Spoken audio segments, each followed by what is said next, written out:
It was made official. Sandro Tonali will be serving a 10-month ban. Gab, can you just explain exactly what that is for? Yeah, so basically, and we haven't had the actual written reasons released, but Tonali has admitted to not just gambling on football, but gambling on teams that he played for, although he only backed them to win, but certainly he did it at Milan. And he did it at Brescia. On top of that, he wasn't just going down to the local bookies, where he probably would have been recognized. He was gambling on what are known as unlicensed websites, and here you get into kind of the gray world of gambling. These are sites that you can access online. A lot of times they'll give credit to people, especially if they know that they happen to be celebrities. They'll guarantee your anonymity. Sometimes you can pay with crypto or whatnot, or other times it's really old-fashioned in the sense that you have a guy who comes by your house on a motorbike and you just hand him cash if you need to settle up bets. Now, Tonali has decided, he said that he's an addict, and he's basically, as soon as his name came up, and his name came up because the authorities were investigating these illegal betting sites, because obviously they don't pay taxes, among other things. He agreed to cooperate, and that's why his ban, technically it's an 18-month ban, although essentially 8 months of those 18 months are effectively suspended, where he's, in lieu of that, he's going to have to do appearances, talk about his gambling addiction, and so on, speak to younger footballers. He's going to be away from football or away from actual matches for 10 months. He will be allowed to continue to train with Newcastle. Had he not cooperated and been found guilty, then he would have faced 3 years.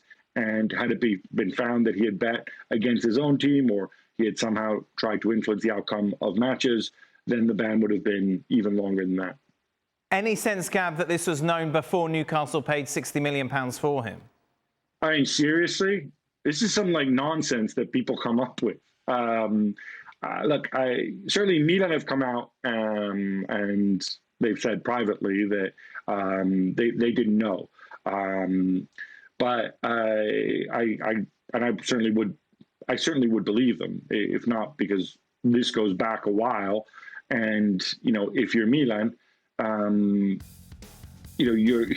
if you had found out, you could have taken legal action against Tonali. You could have gotten him to stop. You could have preemptively gone to the authorities. There's 101 things that you could have done.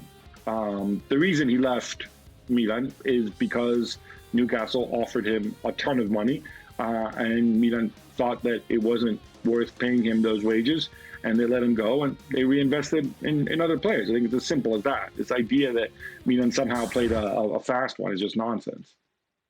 Don, how big a blow is this for Newcastle? It's a huge blow, and you feel for the player himself, even though he shouldn't have got into the world of pain that he's in, but he has to try and use this time, I think, to his advantage to cure his addiction. That's first and foremost. It must be painful for him. The one element I didn't agree with when Ivan Toney got his ban, that he wasn't allowed to train with Brentford, I didn't really get the reasons behind that. I'm not sure what that does. I don't think that helps at all. So I think the shoots, I think, if you like, for Tonali, that he can still train with Newcastle. He could learn English and go to college and make sure he brushes up on his English and make sure in 10 months' time he speaks perfect English. But curing the addiction's the problem. And it's been around forever, gambling. It seems to be getting worse because, as Gab said, these illegal sort of betting websites that the players and anyone can access these days. So I think it's very tricky for him. And you do feel for him because, it's not going to be comfortable. He's going to be into a scenario now where he's going to be, as Gab said, he's going to be doing a lot of work away from the training ground. And it's probably got into, I would imagine, guys or whoever owns football clubs these days, or whoever is signing the contracts off, where it's probably going to be written in contracts now, if you are guilty of betting and you get a serious ban, you are not going to be getting paid, because that would hurt the players big time. And I think it's only a matter of time before that ruling, in my opinion, that should be brought in. I think if you get a 10-month ban or any sort of ban, you do not get paid in the month that you're missing.